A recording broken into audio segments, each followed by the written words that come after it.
Some philosophers believe that consciousness begins the moment a system can start reflecting on its own thought or mental state. Anthropic's recent research suggests that large language models can sometimes detect and report on thoughts that are directly injected into their internal activations. In this episode, we'll discuss whether this is an early sign of higher-order thoughts and the consequences of that for AI consciousness. Hey everybody, welcome back to another episode of the Virtuous Machines podcast. My name is Amir Kiani. I'm a philosophy PhD and a researcher in AI ethics and safety. And in this podcast, I explore the intersections of AI and philosophy by drawing recent research from different fields and talking to experts who do those research. Today, we're going to dive into one of the most recent provocative new papers in AI research: Anthropic's emergent introspective awareness in large language models. In this episode, and potentially a few others, I'll try to explore the philosophical implications of introspection in AI systems, what it might suggest about consciousness and what it definitely doesn't. We'll try to look at these results through the lens of some of the most prominent theories of mind and consciousness. Anyway, I really hope you liked this episode, and I'll see you on the other side. The central question is quite simple.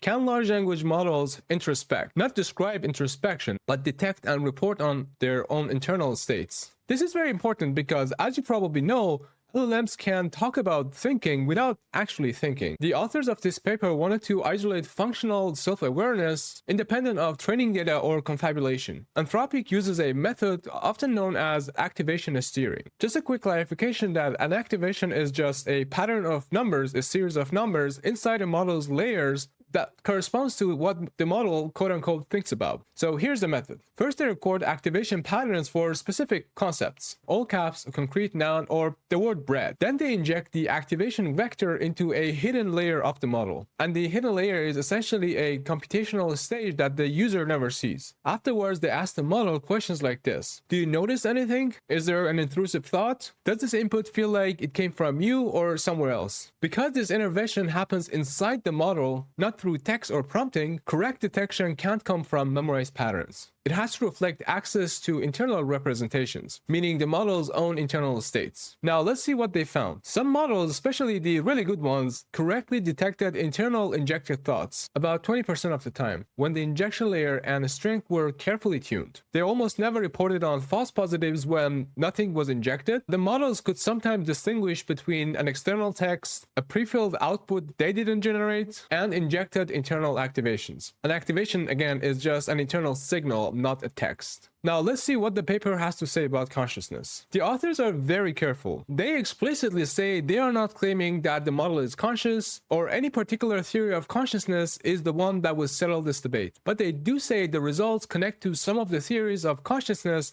more naturally than others. The paper mentions several views of consciousness. The first one is higher order theories, or HOT. According to HOT, consciousness requires thoughts about internal states. As you can probably already guess, this seems like a pretty good framework to explore the findings of Anthropic's research, and that is exactly what we're going to do towards the end of this episode. But for now, let's just move on and mention a few other theories that the paper mentions. The second group of theories are the biological substrate theories of consciousness, according to which biology is a fundamental requirement for consciousness. In which case, as you probably already guessed, the results of this research would be probably irrelevant. Another major theory of consciousness that the paper mentions briefly is called the global workspace theory. According to this theory, consciousness arises when the information is globally broadcast across the system, not stuck in a local process. We'll discuss the global workspace theory later in another episode. But moving on, the paper mentions an important distinction, which is about the access consciousness versus phenomenal consciousness. So access consciousness is essentially having access to information, the information being available for reasoning and reporting. Phenomenal consciousness, on the other hand, exists when there is something to be like, to feel like. What is it, for example, to be like a bat, or to be happy, or to be in pain? The authors of this paper are very cautious to say that the findings of their research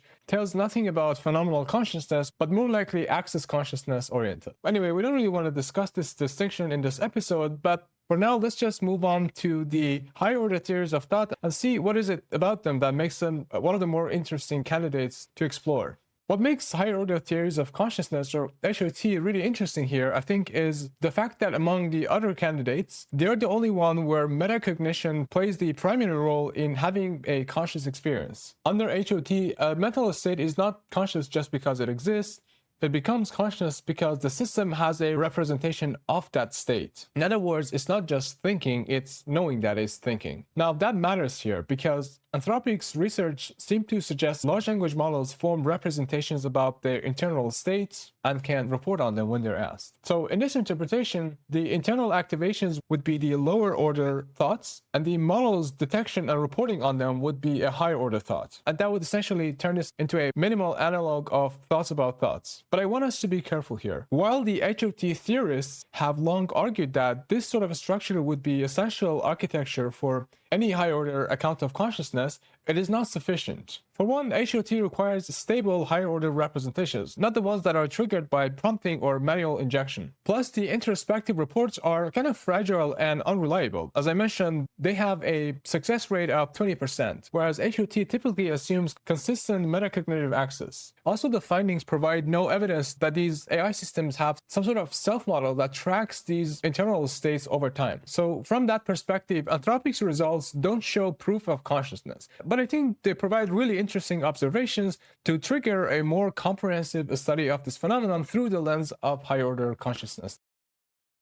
Anyway, I thought this would be an interesting episode because Anthropic's paper doesn't really open any of these, so I thought just discussing some of these issues in more detail in this particular case through the lens of HOT would be interesting for you, the audiences of the podcast. With that said, I really hope you enjoyed the episode, and I really would love to know your thoughts about all of it. So you can go ahead and leave a comment or inject a thought into the description of the video if you're watching it on YouTube, or the audio recording if you're listening to this on Spotify. As I mentioned, I'm planning to cover more about the theories of consciousness and what the AI research suggests through their lens, and I have already done that a couple episodes ago. But yeah, this is going to be an ongoing process, and good news is that I'm also arranging more and more conversations with other experts in the field, such as philosophers and AI researchers, who in particular care about the questions of consciousness and sentience in AI models. So with all of that said, if you learned something today and if you enjoyed the episode, I really would appreciate it if you liked the video and subscribe to the channel, and in that way help me and the channel to grow at no cost.